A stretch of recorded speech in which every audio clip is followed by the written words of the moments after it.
అరే శానొద్దుల కానుంచి మన ఊళ్ళో తంబాలకు లైట్ చక్కగా వెలుగుతలేవు అని మొన్న ఉగాది పండుగ నాడు లైట్ వేయించిన. అయితే ఆ లైట్లకు ఒక్కొక్క దానికి 500 రూపాయలు అయితే మన ఊరి సర్పంచ్ రాములు ఒక్కొక్క లైట్ కు 3000 రూపాయల చొప్పున బిల్లులు తీసుకున్నారని వీడు వాటర్ సప్పులలో రాసుకుంటా ఊళ్ళో జనాలందరికీ పంపిస్తాడని. ఇంకోసారి ఇసొంటి ముచ్చట్లు ఊళ్ళో రాసి పంపినాం అనుకో నా చెప్పుతోటే కాదు నా ముసల్దాని పాత చెప్పులతో కొడతా ఏమనుకుంటున్నావేమో.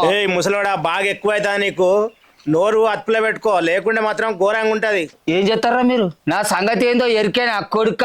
వీన్ని పాత చెప్పుతోడు కొట్టుడే కాదు, పల్గా జీరాలే, పండబెట్టి తొక్కాలే, లాగులల్లా తొండలు దొరికియాలే, వీని పేగులు తీసి మెడలు వేసుకోవాలి, కర్రు కాల్చి పిర్రల మీద వాతలు పెడతా అంటే వాయో వావో వాయో వావో అనుకుంటా ఉరకాలే కొడుక. ముసలోడా మంచిగా మాట్లాడు, ఎక్కువ తక్కువ మాట్లాడకు. ఏం మజాకు చేస్తానవారా? 5 ఏళ్ళు అధికారం నాదే, సర్పంచ్ ఇక్కడ రాములు.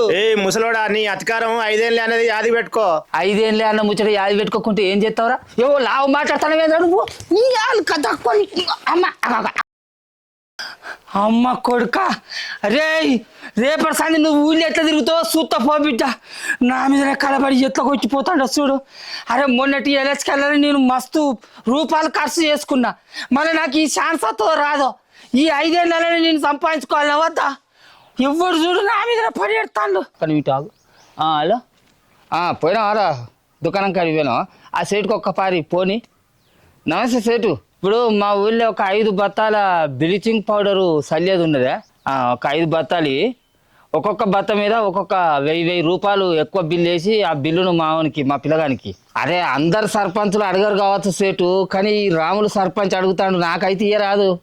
ఆ పిల్లగానికి ఫోన్ ఒక్క పారి. అరే బాబు, నువ్వు ఆ పెట్రోల్ బంక్ కాడికి పోయి ఒక 100 రూపాయల పెట్రోల్ ఆ బయట పోసుకొని 500 రూపాయలు బిల్లు రసీదు తీసుకొని రా, వచ్చినాక నాకు ఇవ్వాలి.